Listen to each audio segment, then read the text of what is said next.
આખું એ જગત જે તમે રચો છો તમારા સંકલ્પ પડે હે બ્રહ્મા. ક્યારેક ને તમારી રચેલી આ સૃષ્ટિ એ પરમેશ્વરીનો સંકલ્પ જેમ સ્વપ્નના જોનારના સંકલ્પમાં સ્થિત હોય છે એમ તમારા મારા સહિત આ તમારી રચેલી આખી સૃષ્ટિઓ એ બધી તેના સંકલ્પમાં એ પરાંબાના સંકલ્પમાં એ રીતે સ્થિત છે જે રીતે આખું સ્વપ્નના જોનારના સંકલ્પમાં સ્થિત હોય છે. અને જ્યારે સ્વપ્નના જોનારનો સંકલ્પ ક્ષીણ થાય છે એ જ રીતે જ્યારે પરમેશ્વરીને એ પરાંબાને કલ્પના ક્ષયનો સંકલ્પ થાય છે ત્યારે પૃથ્વી આ બધી આકૃતિઓ તેના પંચ મહાભૂતોમાં લીન થઈ જાય છે. અને હે બ્રહ્મા, પૃથ્વી તેના કારણ જળમાં લીન થઈ જાય છે, જળ તેના કારણ અગ્નિમાં લીન થઈ જાય છે, અગ્નિ તેના કારણ વાયુમાં લીન થઈ જાય છે, વાયુ તેના કારણ આકાશમાં લીન થઈ જાય છે, આકાશ તેના કારણ એ મહત બ્રહ્મ પ્રકૃતિમાં લીન થઈ જાય છે.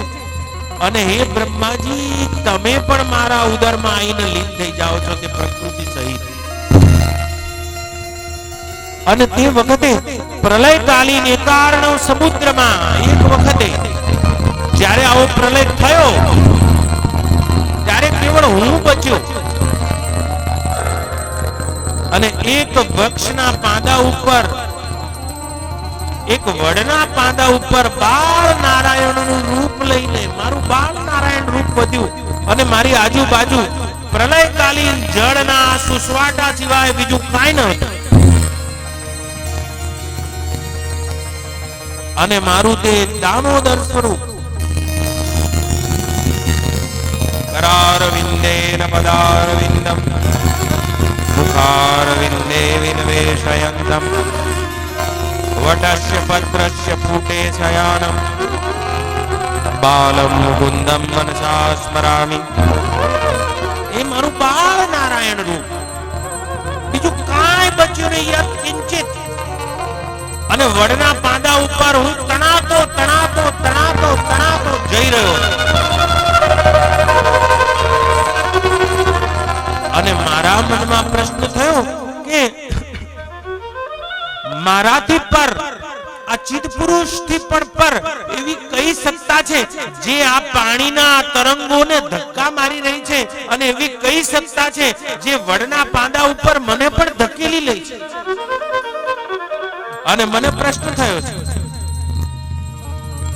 કે કોણ એવી મારાથી પર સત્તા છે જે મને પણ આ પ્રલયકાલીન જળમાં તાણી રહી છે. અને હે સનકાદિક ઋષિઓ, સુખજી કહી રહ્યા છે કે બાલ સ્વરૂપમાં આવી ગયેલા તે નારાયણને વડના પાંદામાં તણાતા તણાતા આજુબાજુમાંથી એક ગેબી અવાજ સંભળાયો.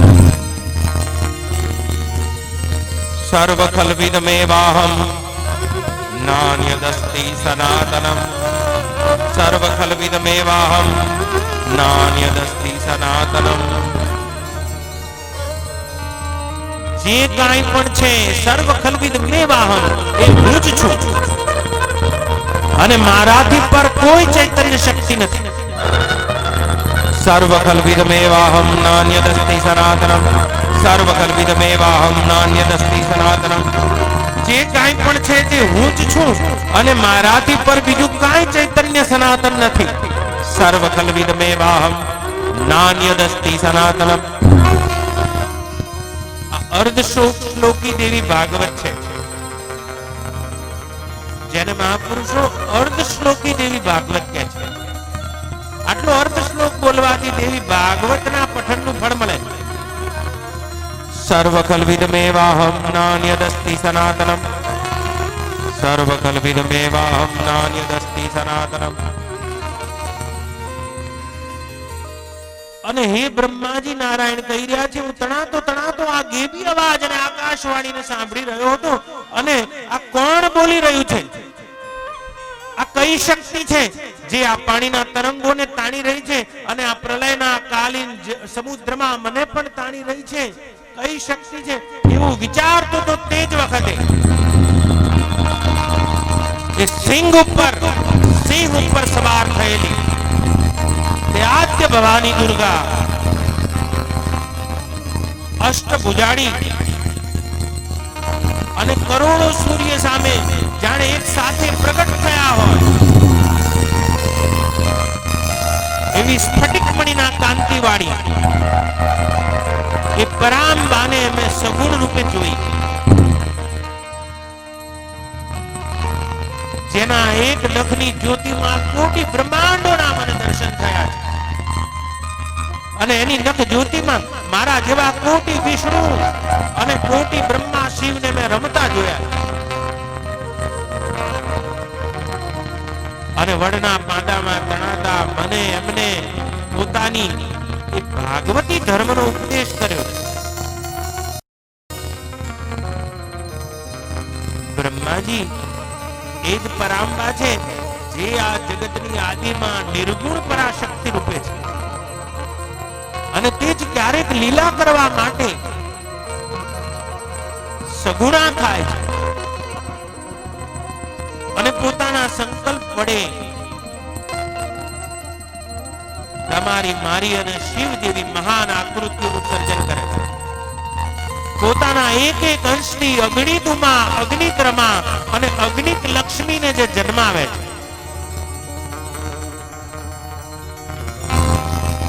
મહાકાલી, સરસ્વતી અને મહાલક્ષ્મી આવી અનંત સત્વતમ અને રાજસિક સગુણ શક્તિઓને જે પોતાની એક ચેષ્ટાથી જન્માવે એ પરાંબાના મેં દર્શન કર્યા હતા અને જે શક્તિથી પરવશ થઈને હું એકાર્ણવ સમુદ્રમાં તણાવ છું, જે શક્તિથી પરવશ થઈને હું યોગ નિદ્રામાં પહોંચી જાઉં છું, જે શક્તિથી પરવશ થઈને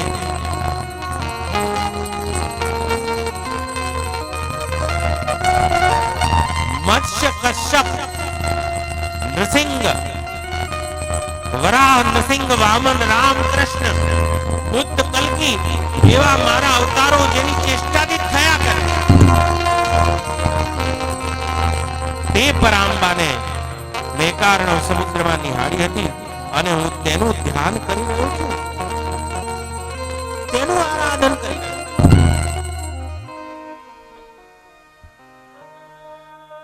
બેટા વ્યાસ, તમે પણ તે શક્તિની આરાધના કરો જે શક્તિ બ્રહ્મા, વિષ્ણુ અને મહેશ દ્વારા પણ પૂજ્ય છે. વિધિ હરિગિરીશામ આરાધિતાલમ કરોતુ. અને જે બિલકુલ ઉપાસના કરનારને બિલકુલ સહજતાથી પ્રસન્ન થઈ જાય છે, જેમ એક નાનું બાળક પોતાની કાલી ગયેલી ચેષ્ટાથી પણ માતાને પ્રસન્ન કરી શકે છે. માતાને પ્રસન્ન કરવા માટે કોઈ વિશેષ ગુણોની આવશ્યકતા નથી. જેમ નાનું બાળક માતાને પોતાની ચેષ્ટા વડે રાજી કરી લે છે, ના વ્યાકરણ જોઈએ, ના વિદ્યા જોઈએ, ના બીજું કાંઈ જોઈએ.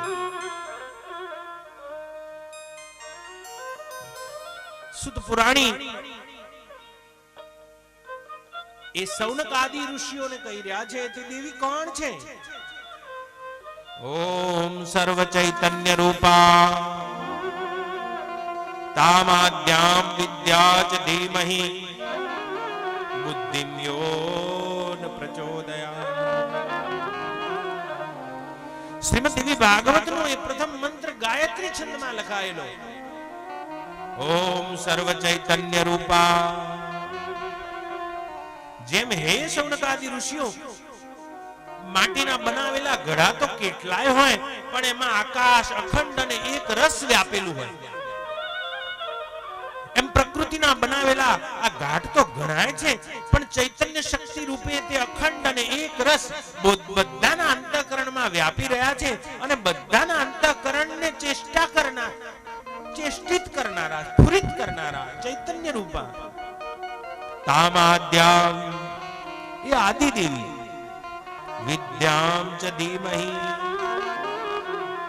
ये विद्या रूपा बुद्धिम यो न प्रचोदयात्, ये मारी बुद्धि ने प्रेरणा करो।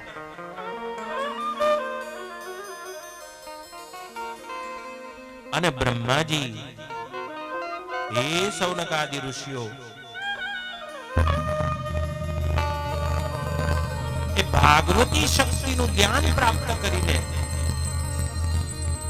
સૃષ્ટિનું સર્જન કરવાને માટે કરીને હાથમાં કમંડળ લઈને જ્યાં સૃષ્ટિનું સર્જન કરવાને જાય,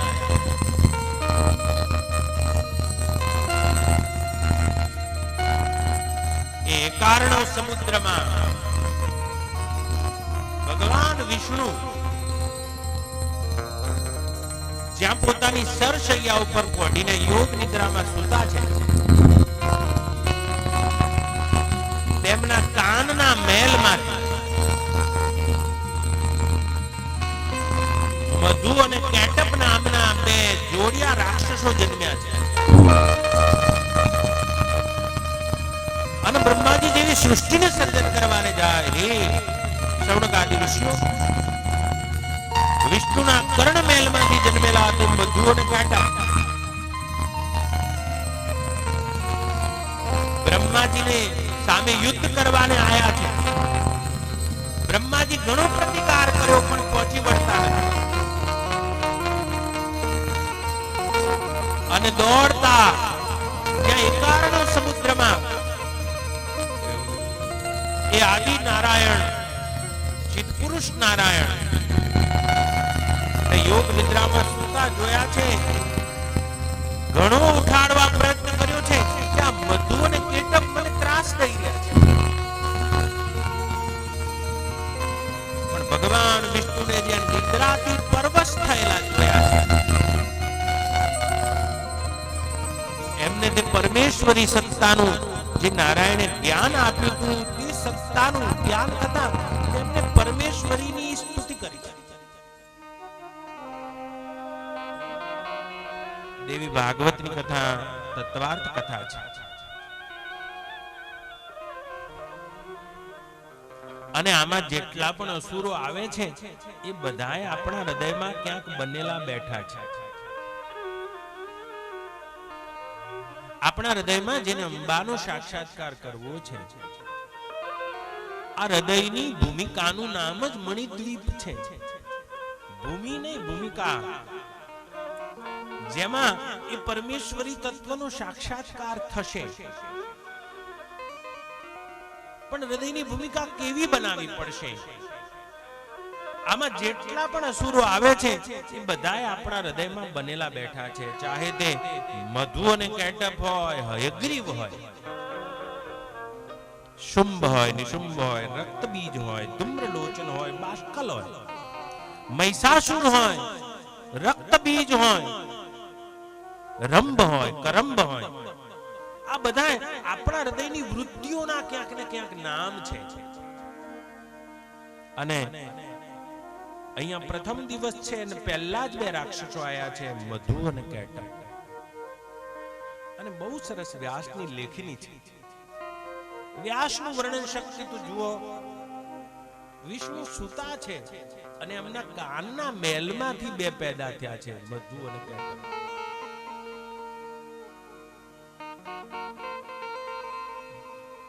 આ મધુ અને કેટપ છે તે રાગ દ્વેષ છે. રાગ અને દ્વેષ અને જીવનું બંધારણ જ રાગ દ્વેષ છે, બીજું કયું? જો આ બે જતા રહે તો અત્યારે હાલ જ તે બ્રહ્મ સ્વરૂપમાં સ્થિત થાય તેવો છે. કોઈ જીવ એવો ના હોય જેને કોઈના જોડે રાગ ના હોય અને કોઈના જોડે દ્વેષ ના હોય. લો, આ બધા વગાડવા તમારા ગામમાં આયા છે છોકરા, હું આવ્યો છું. આ પહેલી કથા એવી છે જેમાં મુખ્ય યજમાન હાજર ના હોય. કાલે કહી દેજે, તો 4 વાગે ગાડી લઈને અમદાવાદ જતો રહીશ. હું કોઈ દક્ષિણા લેનારો કથાકાર નથી. ઉભો થા બાબા, એ મહારાજને કાલે કહી દેજે, નારાયણભાઈ મારા મોજ માટે કથા કરનારો માણસ છું. આ પહેલી એવી કથા છે જેમાં બધાએ 7 વાગ્યા પછી 5 વાગ્યા પછી ભરાય છે. આ પહેલી એવી કથા છે. તોય આમાં બેઠેલા કેટલાક ભૂદેવોની કક્ષાને હું અનુભવું છું કે આમાં એવા કેટલાય લોકો છે જે આ કથાને પી રહ્યા છે. પણ તમારા મુખ્ય યજમાનને કાલે કહી દે છે 4 વાગે હું નીકળી જઈશ. કોઈ દક્ષિણા લેનારો કથાકાર નથી, સાંભળી લે અહીંયા કોઈ એમના ઘરના હાજર હોય તો.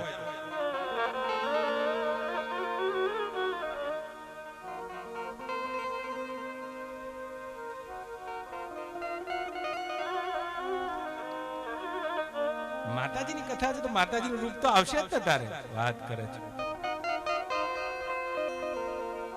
પૈસાથી બધું મળે, પૈસાથી કથા ના મળે. તો માતાજી ભવાનીનું નામ સાંભળ્યું મેં અને મંદિરની વાત મને કરી અને મારે અનુષ્ઠાન છે એમ કીધું એટલે હું એમના હાથમાં આવ્યો. નહીં તો સોનાની સાંકળે બાંધો તો આ ચોરવાડની ધરતી ઉપર આબુ કાઠું પડે.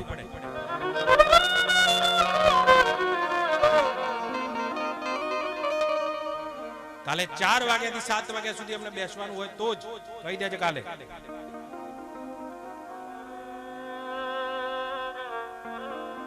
પણ મારો કહેવાનો સૂર છે દેવી ભાગવત તત્વાર્થ કથા છે. વિષ્ણુના કાનના મહેલમાં બેઠ જાઓ. વિષ્ણુના કાનના મહેલમાંથી મધુ અને કેટપ જન્મ્યા છે. અને જો હું એ કહેતો તો તમને કે આટલા બધા લોકો અહીંયા વગાડવા મારા જોડે આયા છે અમદાવાદથી. ઉભો થા ભાઈ. આ બાવાને તમે ઓળખો છો?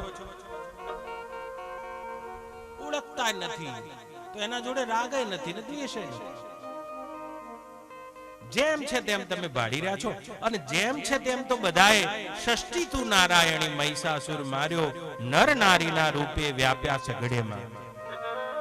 એ નારાયણીની જ અભિવ્યક્તિ છે આ જગત. જેમ છે તેમ બાળો તો એક અંબા સિવાય બીજું કાંઈ નથી. અંબા જ રમી રહી છે આ ચાચરના ચોકમાં. તે પરમેશ્વરી જાગીને જુઓ તો જગત દિશે નહીં. ઊંઘમાં અટપટા ભોગ ભાસે. ચિત ચૈતન્ય વિલાસ તદરૂપ છે. બ્રહ્મ લટકા કરે બ્રહ્મ પાસે. પણ આપણે જો જાણી ગયા તો એના જોડે રાગ થશે કાં તો દ્વેષ થશે. જુઓ આને ઓળખતા નથી તો વાંધો નથી, પણ બાજુમાં કોઈ બેઠું હશે તો એમ થશે આ ક્યાંથી મારી બાજુમાં કથામાં આવી. આ કેટઅપ છે અને ઘણા આવે એવા પોતે તો બેસે પણ બાજુમાં રૂમાલ પાથરી રાખે. આ કોની જગ્યા છે? મારી બેનપણી આવે છે. હા, એકના જોડે રાગ છે. જ્યાં રાગય નથી ને દ્વેષય નથી ત્યાં તો મધુ અને કેટઅપ સિવાય તો ષષ્ઠી તું નારાયણી મહિષાસુર માર્યો.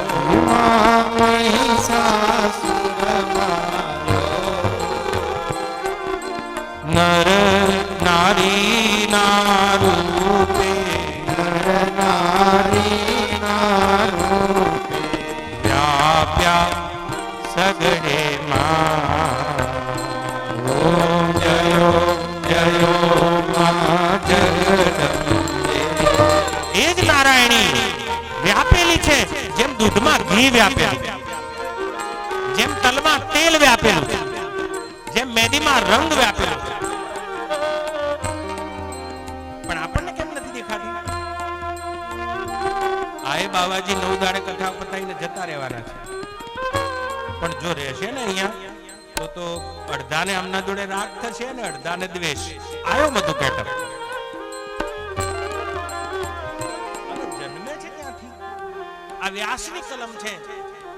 કર્ણના મહેલથી જન્મે છે.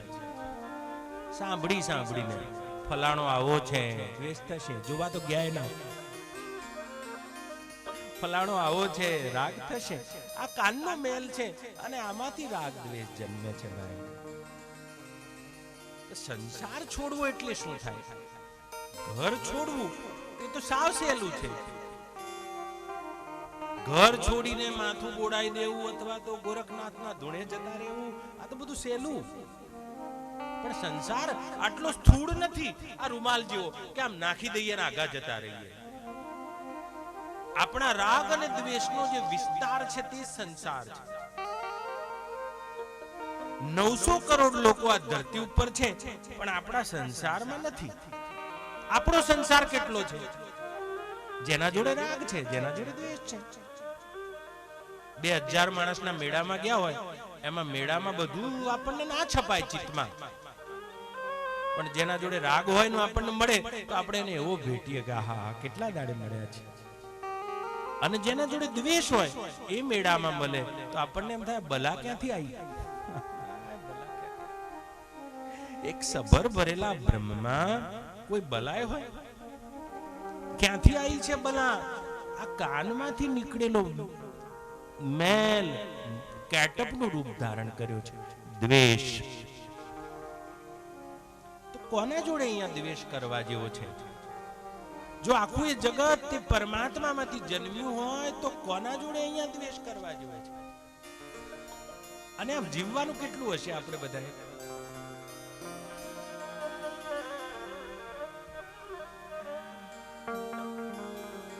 કેટલું જીવવાનું હશે? અનંતનો કાળ વિચાર કરો તો ખબર પડે આ શરીરમાં 70 વર્ષ એટલે કાંઈ ના કહેવાય. પેલું નહીં એક મચ્છરના લગન હતા, અને મચ્છરના એવા લગન કે આખું ગામ ભેગું થયું, મોહનથાળ પાડ્યો, ફૂલવડી વરઘોડો કાઢ્યો, રાતે તો જાન આવી. અને આપણી ચોરવાડ જેવી જ જાન. કલાક તો માંડવા જતા થઈ અને ડીજે લઈને ગયો, અને 1 કલાકે તો માંડવે પહોંચ્યા, 3 કલાકે તો. અને પરણીને ઘેર આવ્યો મચ્છર. બધા ભાઈ ભેગા થયા અને બધા ભાઈબંધો જોડે બેઠો છે હજુ તો વરરાજો. અને એની જે પરણેલી હતી એને 10 વાગે મળવા માટે ગયો. અને જેવો ગયો મળવા રાતે 10 વાગે એનું મોઢું આમ પોળું થઈ ગયું, મોઢામાંથી ફેણ નીકળી ગયું અને હાર્ટ ફેલ થઈ ગયું. ગમે તે ત્યાં ફસડાઈ પડ્યો વરરાજો, મરી ગયો. અને જે મોહનથાળ ખાઈને ગયા હતા એ બધું આખું ઘર આવ્યું, ગામ આવ્યું. બધા ભાઈ બેઠા, રાતે ખરખરો કર્યો અને પછી પૂછ્યું બધાએ કે શું થયું? એકદમ હમણાં તો પાન બીડા અને માવા મસાલા ખાતો તો ને અચાનક 10 વાગે શું થયું? કે ભાઈ અમે કશું જાણતા નથી, એની ઘેરથી ને પૂછો. ત્યારે એની ઘેરથી ને બોલાવી બધાએ કે શું થયું? હમણાં તો બધાના વચ્ચે બેઠો હતો પણ કે હું એ કશું જાણતી નથી. ભાઈબંધો જોડે બેઠા હતા, માવો મસાલો ખાધો અને મને મળવા આયા 10 વાગે. જેવા ઘરમાં આયા અને મેં પેલું ઓલ આઉટ ચાલુ કર્યું, મચ્છરનું જે પેલું ઓલ એ મેં ચાલુ કર્યું. અને ચાલુ કરતાની સાથે શી ખબર શું થયું, મોઢું ફાડી નાખ્યું. આમ કેટલું ષણભંગુર જીવન હશે આ. કેટલી વાર આપણે આમાં જીવવાના હોઈશું, શી ખબર કયું ઓલ આઉટ ચાલુ થઈ જાય ક્યારે. આટલી નાની જિંદગીમાં દ્વેષ કરીને શું કરવાનું? કોનાથી બગાડું તો કોનાથી સુધારું રે, જીવું થોડું ને હું તો કોનાથી બગાડું.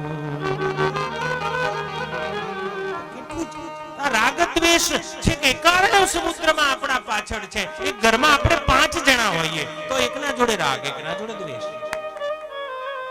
2 મગની ફાડ જેવા સગા ભાઈઓ છે પણ એકના ઘેર પધરામણી થાય, બીજાના ઘેર જઈએ તો કે બાપજી હું ત્યાં નહીં આવું હો, અમે 2 ભાઈ 20 વર્ષથી બોલતા નથી.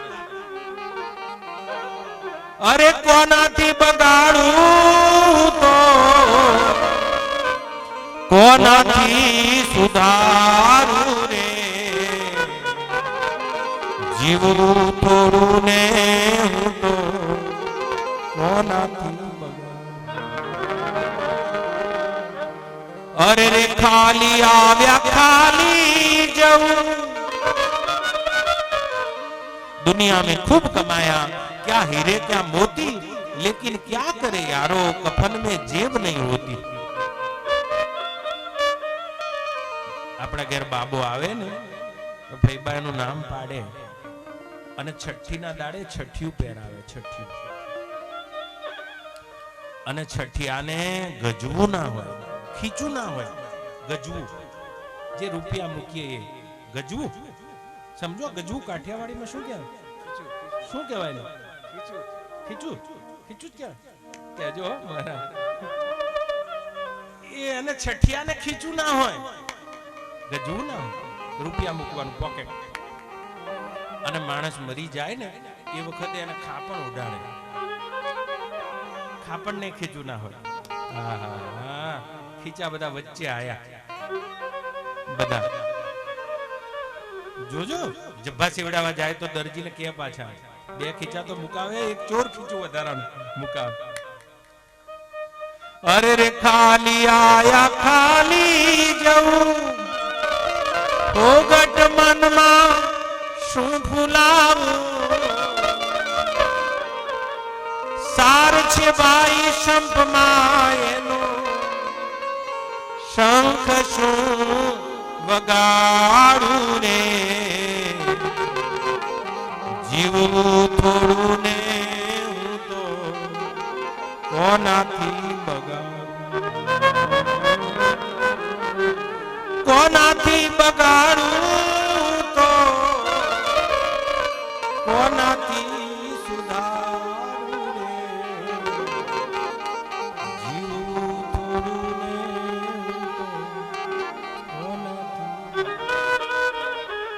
કોઈ એવું હૃદય હશે જેમાં રાગ અને દ્વેષ ના હોય. જ્ઞેય નિત્ય સંન્યાસી યોન દ્વેષ્ટિ ન કાંક્ષતિ. ગીતામાં અર્જુન ભગવાનને પૂછે છે કે સંન્યાસી કોને કહેવો? કે જેના હૃદયમાં દ્વેષ નથી અને જેના હૃદયમાં આકાંક્ષા નથી, રાગ અને દ્વેષ નથી. અને એ કેવળ ભગવત દર્શન વગર શક્ય નથી. આ કાનના મેલમાંથી જન્મેલા મધુ અને કેટપ છે, જે કાનના મેલમાંથી જન્મ્યા છે. આ તો આપણી કથા છે. આમાંથી આવેલો એક પણ અસુર એવો નથી જે આપણા હૃદયમાં ના હોય. અને જો મરે રાગય ના હોય, દ્વેષય ના હોય તો બ્રહ્મ લટકા કરે, બ્રહ્મ પાસે જેમ છે તેમ ભાળી જશો. ત્યાં એક પરમેશ્વરીનો વિલાસ જ આ જગત છે.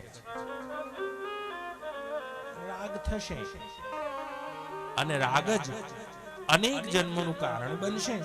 દ્વેષ થશે અને એ પણ પાછો અનેક જન્મોનું કારણ બનશે.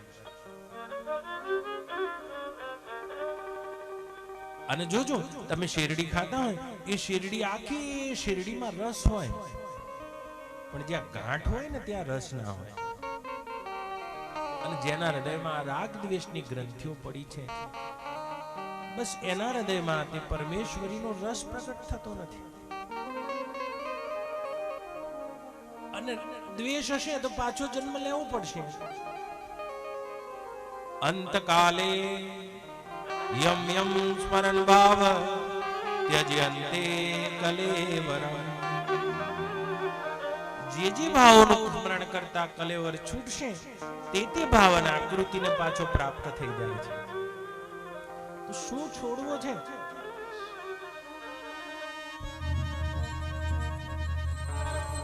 હે સૌનકાદિ ઋષિઓ, ભગવાન વિષ્ણુના કર્ણમલમાં એ મધુ અને કેટપ એટલા જોડિયા રાક્ષસો જન્મ્યા છે. જો રાગ દ્વેષ છૂટી જાય, અત્યારે હાલ આ હૃદયની ભૂમિકા મણિદ્વીપ થવાની, એ પરમેશ્વરીનો સાક્ષાત્કાર થઈ શકે છે. પણ આપણે એને મરવા દેતા નથી. કેટલી ભક્તિ કરીએ છીએ જો, પણ આપણી ભક્તિ બળ કેમ નથી લાવતા? આપણને હજુ બીજા જીવ પ્રત્યે દ્વેષ છે. ભગવાનના આપેલા દુઃખ આપણને એકય ના હોય, પણ આપણું દુઃખ તો એ જ છે, પાડોશી સુખી છે. ગાય ગાડી એના ઘેર આવે ને આપણને અહીંયા આપણા રોટલા શાક ભાવે નહીં. આનું જ નામ દ્વેષ છે.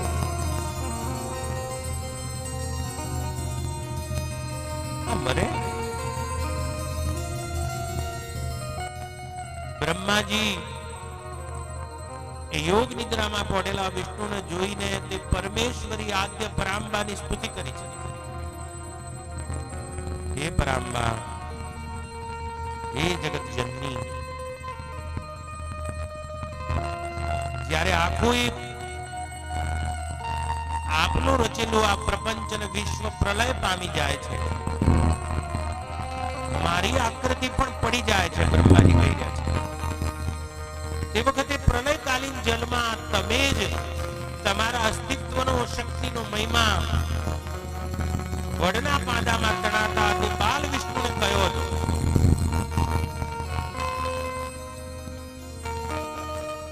આ કોઈ જગત તમે તમારામાં એ રીતે સર્જો છો, જેમ દીવામાંથી મેશ નીકળે છે તેમજ આવા અનંત વિશ્વો તમારામાંથી નીકળી રહ્યા છે. જેમ આકાશમાં પવનને લઈને અનેક રચકણો ઉડતી હોય, એમ ચિદાકાશ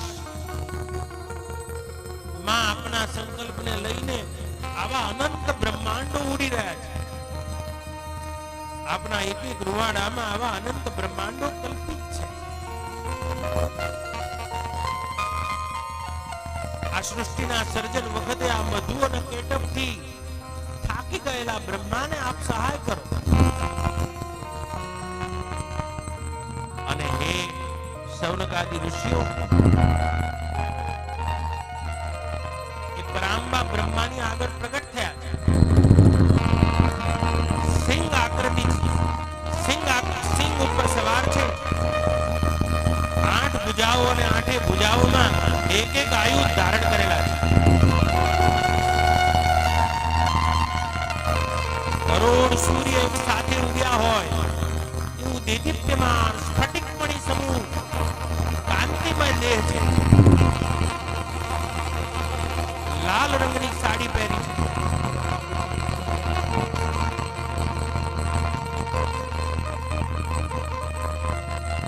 અને હે સૌનકાદી ઋષિઓ,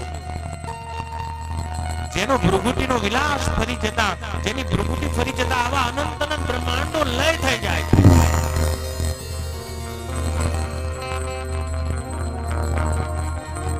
અને જેનો સંકલ્પ થતા પોતે જ પોતાની આ ત્રિગુણમય શક્તિ દ્વારા આ વિશ્વને રચીને બધામાં અંતર્યામી રૂપે પ્રવેશી જાય છે. એવા લલિતા પરાંબા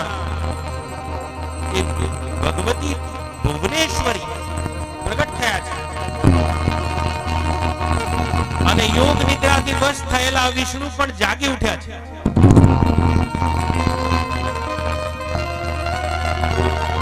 એ મધુ અને કેટપ સાથે એમનું યુદ્ધ થયું.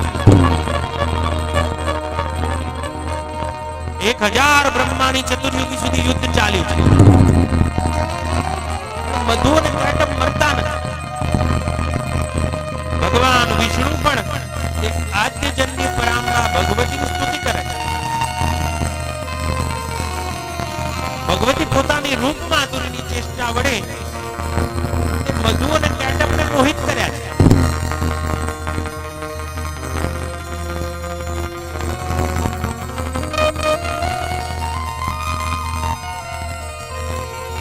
અને હે સૌનકાદી ઋષિઓ, ભગવાન વિષ્ણુ પોતાના શરીરને વધાર્યું છે. હજારો જોજન પોતાના શરીર અને જમણા પગની જાંઘનો વિસ્તાર કર્યો. અને ખેલ ખેલમાં એ મધુ અને કેટપને પોતાની જંઘા ઉપર સુવાડીને સુદર્શન ચક્રથી તેના મસ્તક કાપી નાખ્યા. અને એ સૌનકાદી ઋષિઓ, આ મધુ અને કેટપનો મેઘ, એની ચરબી પાણીમાં ઓગળી ગઈ છે. મધુ અને કેટપનો વધ થયો. બંને દેવોએ ભગવતીની સ્તુતિ કરી. અને બ્રહ્માજી આ મધુ અને કેટપના ચરબી વાળું જે જળ હતું, મેદ વાળું જળ, આનો જ ઉપયોગ કરીને આ સૃષ્ટિ રચી છે. આ બધી પુરાણ ભાષા છે. પણ વધી જાય છે તો પણ ભગવતીની તેના ઉપર કૃપા છે. દ્વેષ કરીને શું? અને રાગ, જે એક વ્યક્તિ સાથે રાગ કરશે અને બીજા જોડે દ્વેષ હશે જ. આપણા દુઃખના કારણો કયા કયા હશે ભાઈ? ભગવાનની બનાવેલી સૃષ્ટિમાં તો ક્યાંય દુઃખ નથી. તમે તમારા એકના એક દીકરા માટે 7 માળનો મહેલ બનાવો અને તમે કદી કલ્પના કરો કે મારો દીકરો આમાં દુખી થાય? અને પરમેશ્વરી આ જગતને બનાવ્યું છે, પોતાનામાં સર્જ્યું છે. ભગવાનની સૃષ્ટિમાં, એ પરમેશ્વરીની ભગવતીની સૃષ્ટિમાં ક્યાંય દુઃખ નથી. દુઃખ જીવ બનાવે છે, જીવની રચના છે. અને જીવ કેમ દુખી થાય છે? કાં તો એકના જોડે દ્વેષ છે, કાં તો એકના જોડે રાગ છે.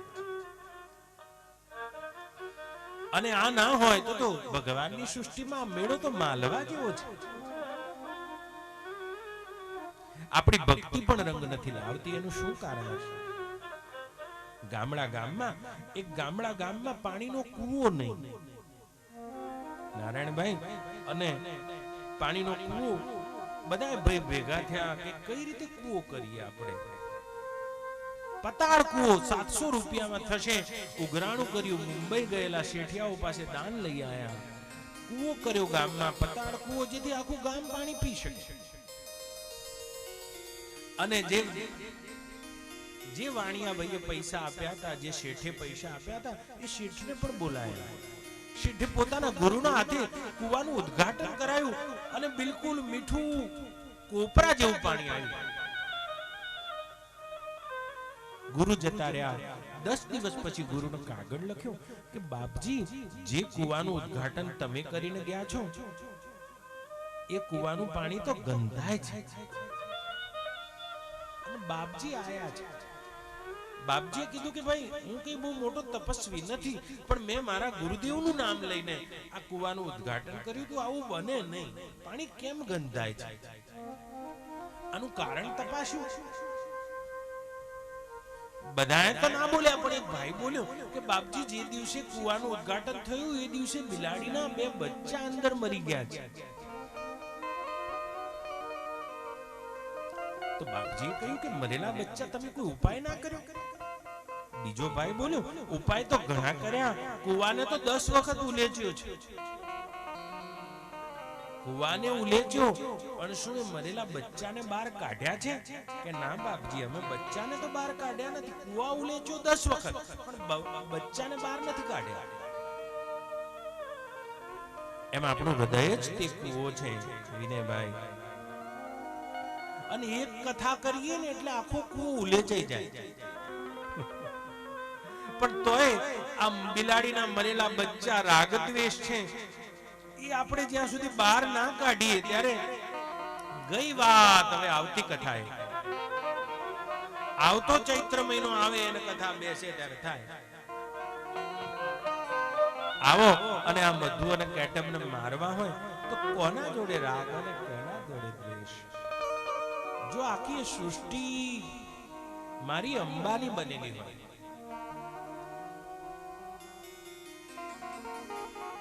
કોઈનું રૂપ જોઈને આપણને દ્વેષ થાય, કોઈના રૂપિયા જોઈને થાય, કોઈની તેજસ્વીતા જોઈને. પણ ગીતામાં ભગવાન શું કહે છે? હે અર્જુન, તેજસ્વીઓનું તેજ તે હું છું, બળવાનોનું બળ તે હું છું. જ્યાં કંઈ પણ વિશેષતા છે, કીર્તિ શ્રીવાક નારીણા સ્મૃતિ મેઘા ધૃતિ ક્ષમા. કોઈનામાં કીર્તિ હોય, કોઈનામાં ક્ષમા હોય, કોઈનામાં સ્મૃતિ હોય, કોઈનામાં બુદ્ધિ હોય, કોઈનામાં સંપત્તિ હોય, પણ આ બધું શું છે? એ વીણો વીણો મોતી વેરાણા ચોકમાં.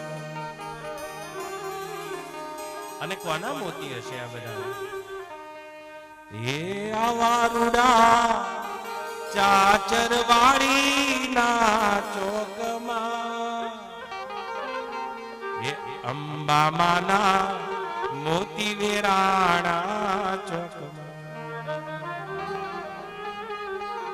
અને એ જ અંબાની અભિવ્યક્તિ છે. કોઈનું રૂપિયા કોઈનામાં વધારે, કોઈની પાસે સત્તા છે, કોઈની પાસે રૂપ છે, કોઈની પાસે જ્ઞાન છે, કોઈની પાસે બુદ્ધિ છે, કોઈની પાસે ગાડીઓ છે. તો આપણને શું કરવા દેશ થાય? આપણે દ્રષ્ટિ જ આવી કરી લો. હે આવારુડા ગબ્બર વાળીના ભોખમાં, હે આવારુડા ગબ્બર વાળીના ભોખમાં વીણો વીણો મોતી વેરાણા ચોકમાં, હે વીણો વીણો મોતી વેરાણા ચોકમાં, હે મારી માના મોતી વેરાણા ચોકમાં, હે મારી માના મોતી વેરાણા ચોકમાં, અંબા માના મોતી વેરાણા ચોકમાં, હે અંબા માના મોતી વેરાણા ચોકમાં. આવારુડા ગબ્બર વાળીના ભોખમાં, હે આવારુડા ગબ્બર વાળીના ભોખમાં, આવારુડા ચાચર વાળીના ભોખમાં, હે આવારુડા ચાચર વાળીના ભોખમાં મોતી વેરાણા ચોકમાં, હે વીણો વીણો મોતી વેરાણા ચોકમાં. માને લલાટ ટીલડી શોભતી, માને લલાટ ટીલડી શોભતી, મારે માએ દમણી પહેરી છે ઘણા શોખમાં, હારે માએ દમણી પહેરી છે ઘણા શોખમાં, હારે માએ દમણી પહેરી છે ઘણા શોખમાં, હારે માએ દમણી પહેરી છે ઘણા શોખમાં. વીણો વીણો મોતી વેરાણા ચોકમાં, હે વીણો વીણો મોતી વેરાણા ચોકમાં, અંબા માના મોતી વેરાણા ચોકમાં, હે અંબા માના મોતી વેરાણા ચોકમાં. જેનામાં કોઈ પણ પ્રકારની વિશેષતા છે એ મારી અંબાનું સ્વરૂપ છે. તેજસ તેજસ વિનામહમ બલમ બલમ તામસી, કીર્તિ શ્રીવાક નારીણામ સ્મૃતિ મેઘા ધૃતિ ક્ષમા. આ બધી ભગવતી સત્તાની વિભૂતિઓ છે. કોઈનામાં તેજસ્વીતા હોય તો એ અંબાનો મોતી છે. આપણે તેને એ પરમેશ્વરીના સંબંધે જોઈ લઈએ તો જ આપણા હૃદયમાંથી રાગ અને દ્વેષના મધુ કેટમ મરે. આપણે પ્રત્યેક પદાર્થને એ પરમેશ્વરીના સંબંધે જોવું જોઈએ. માને માએ બાજુ બંધવી, માને માએ બાજુ બંધવી, હારે માએ ચુંદડી પહેરી છે ઘણા શોખમાં, હારે માએ ચુંદડી પહેરી છે ઘણા શોખમાં. વીણો વીણો મોતી વેરાણા, હે વીણો વીણો મોતી વેરાણા ચોકમાં, આવારુડા ચાચર વાળીના ચોકમાં, હે આવારુડા ચાચર વાળીના ચોકમાં. આ ચરાચર જગત છે એ જ ચાચરનો ચોક છે. ચરાચર જગત જડ અને ચેતનમય સૃષ્ટિ આ ચાચરનો ચોક છે. અને કોણ રમે છે? આવારુડા ચાચર વાળીના ચોકમાં, હે આવારુડા ચાચર વાળીના ચોકમાં, વીણો વીણો મોતી વેરાણા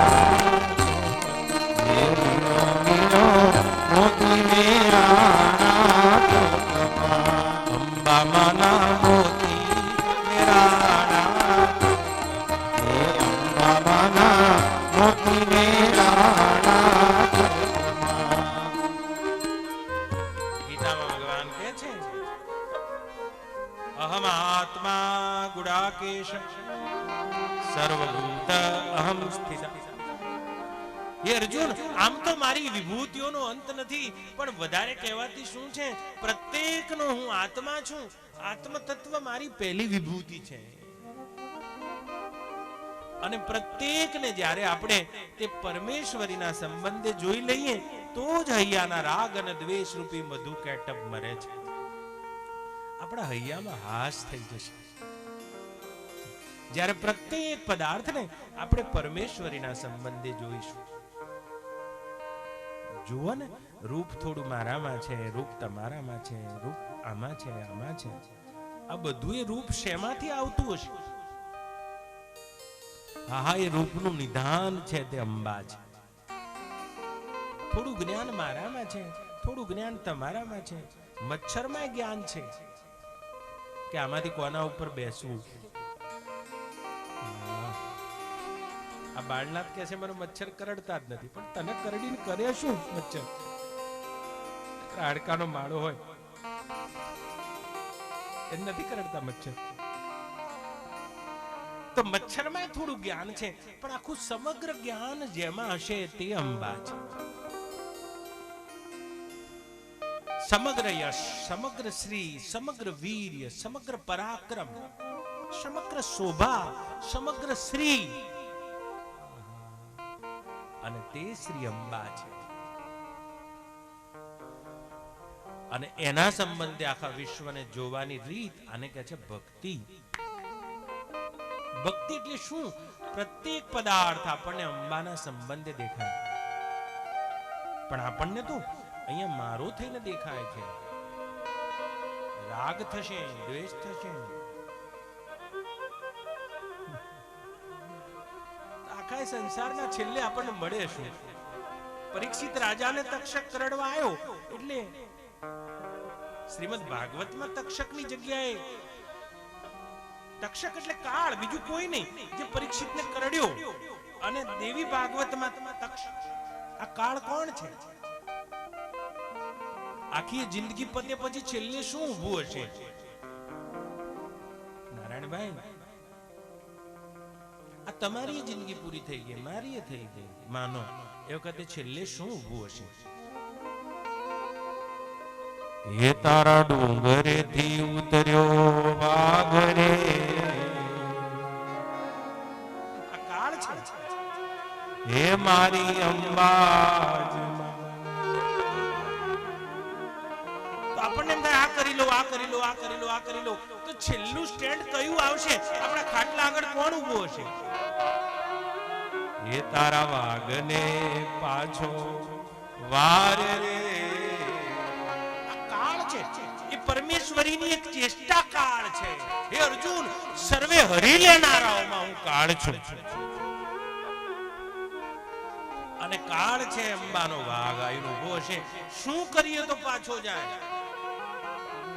એસબીઆઈ ની ચેકબુક બતાવો તો પાછો જાય? શું કરો તો ઓળખાણો આડી કરો તો પાછો જાય? અને એ દાડે બૂમો પાડશે પછી, એ તારા વાઘની લાગે મને બીક રે. એ મારી અંબા, લાગે મને બીક રે. એ મારી દેવી ભાગવત, દેવીની ભક્તિ અને દેવીનો સાક્ષાત્કાર આપણને મૃત્યુથી ના બચાય છે, પણ આપણને મૃત્યુના ભયથી બચાવે છે. કાલ વ્યાલ ગ્રાસ ત્રાસ નિર્નાશ હેતવે. શ્રીમદ ભાગવત શાસ્ત્રમ કલો કિરેણ ભાષિતમ. એ આપણને મૃત્યુના ત્રાસથી બચાવે છે. અને વાઘ તો બધાના ખાતે આવશે. ગમે એવા રૂપિયાના કરોડની પથારી ઉપર સૂતા હશો, અરે ગમે એવા અંગરક્ષકો વચ્ચે હશો, આવશે. એ તારા ભાગની લાગે મને ભીતરે, હે મારી અંબા. એ તારા ભાગની લાગે મને ભીતરે, હે મારી અંબા. ડુંગરેથી ઉતર્યો વાઘ રે, મારી તારા ડુંગરથી ઉતર્યો વાઘ રે, હે મારી અંબા. એ તારા વાઘને પાછો હે મારી અંબા. હે તારા વાઘને પાછો વાઘ રે, હે મારી અંબા. પણ એ દાડે પાછો જાય. માતાજીને તો આપણે માનતા ન હોય. ઘણા એવા સંપ્રદાય છે માતાજીને નહીં માનતા. જે ભગવાનને તમે માનો છો ને એની આરતી ઉતારવા માટે શક્તિ જોઈશે. શરીરમાં શક્તિ જોઈશે. બ્રહ્મા વિષ્ણુ ને મહેશ પણ જેનું આરાધન કરતા થાકતા નથી. શેષ જેવા હજાર મુખે જેનું વર્ણન કરવા જાય, શારદા જેવા પણ જેનું વર્ણન કરીને થાકી જાય છે તે પરાંબા, પરાશક્તિ નિર્ગુણા. વદંતિ તત્વવિદમ તત્વમ યજ જ્ઞાનમ અદ્વયમ પરમાત્મેતિ બ્રહ્મેતિ ભગવાન ઇતિ શબ્દતે. બ્રહ્મી બ્રાહ્મણો તે પરાશક્તિને બ્રહ્મ કહે છે, યોગીઓ તે પરાશક્તિને પરમાત્મા કહે છે, ભક્તો ભગવાન કહે છે અને શાક્તો તેને માં કહે છે. અને હે સૌનકાદિ ઋષિઓ, મધુ અને કેટપનો નાશ થયો છે. નારદજી વ્યાસને કહી રહ્યા છે, હે બેટા વ્યાસ, ઈચ્છા હોવી એ તો જીવનું સ્વાભાવિક બંધારણ છે. પુત્રની પ્રાપ્તિ ઈચ્છતો હોય તો તું એ ભગવાન આરાધન કર. અને ભગવાન વ્યાસ હે સૌનકાદિ ઋષિઓ ભગવતી અંબાનું આરાધન કર્યું છે. તેમને ભગવતીની કૃપાથી અરણીના મંથન દ્વારા શુક નામના પુત્ર થયા છે. પિતાના જેવા સ્વાભાવિક તેજસ્વી છે. અને સુખદેવજી પુત્ર રૂપે થયા પણ ભગવતીની કૃપાથી થયા છે. અને સ્વાભાવિક જ વૈરાગ્ય વૃત્તિ ધારણ કરનારા હતા. જેવા જન્મ્યા એવા દોડ્યા છે. યમ પ્રવજંતમ મનુપેતમપેત કૃત્યમ દ્વૈપાયનો વિરહ કાતરાજુહાવ પુત્રેતિ તન્મયતયા તરવો વિનેદુ સ્તમ સર્વભૂત હૃદયમ મુનિમાનતુ. બેટા ઉભા રહો, ઉભા રહો, ઉભા રહો. નહીં પિતાજી, મને માયા લાગી જશે.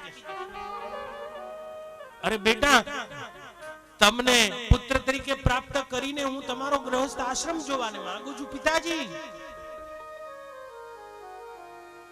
લોખંડની બેડીથી છૂટી શકાય છે પણ ઘરની બેડી અને સ્ત્રીની બેડીથી કોઈ જીવ છૂટી શકતો નથી. પિતાજી, તમે શા માટે મને રોકો છો?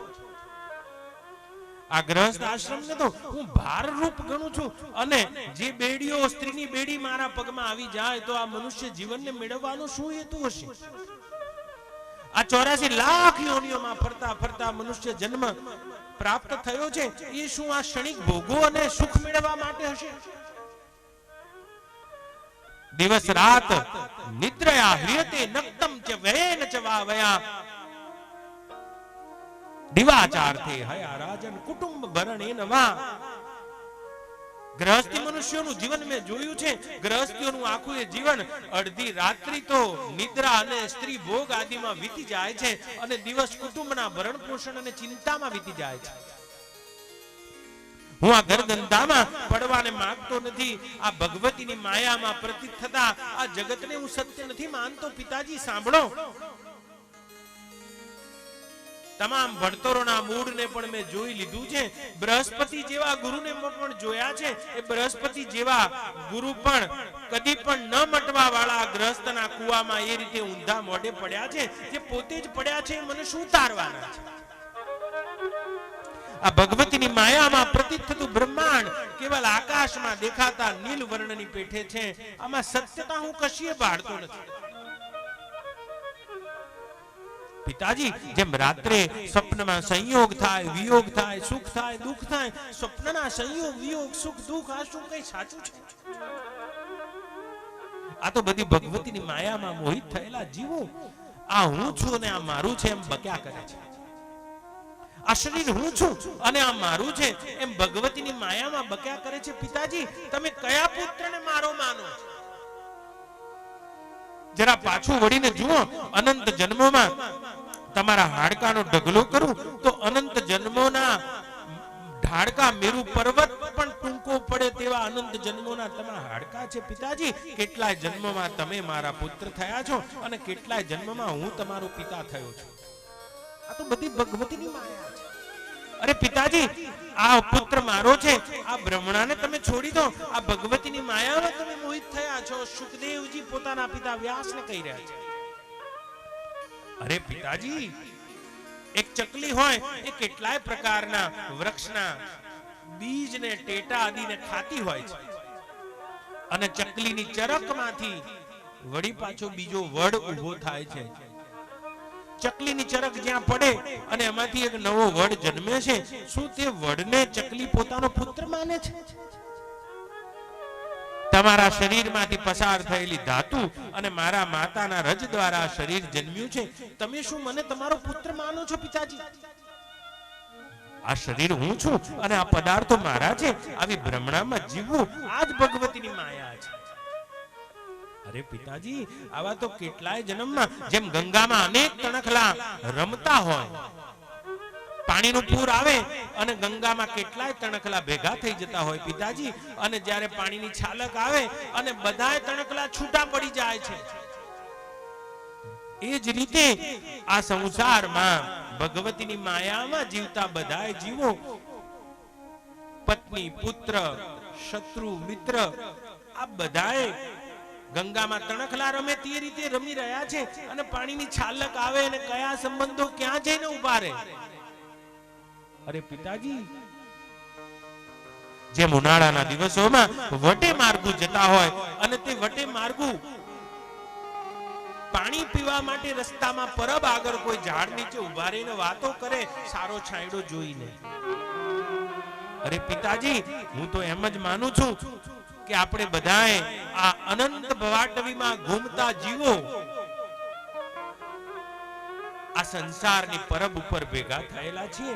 આમાં કોઈ કોઈનો સંબંધી છે એ તો ભગવતીની માયામાં મોહિત થયેલા જીવોને સત્ય લાગે છે.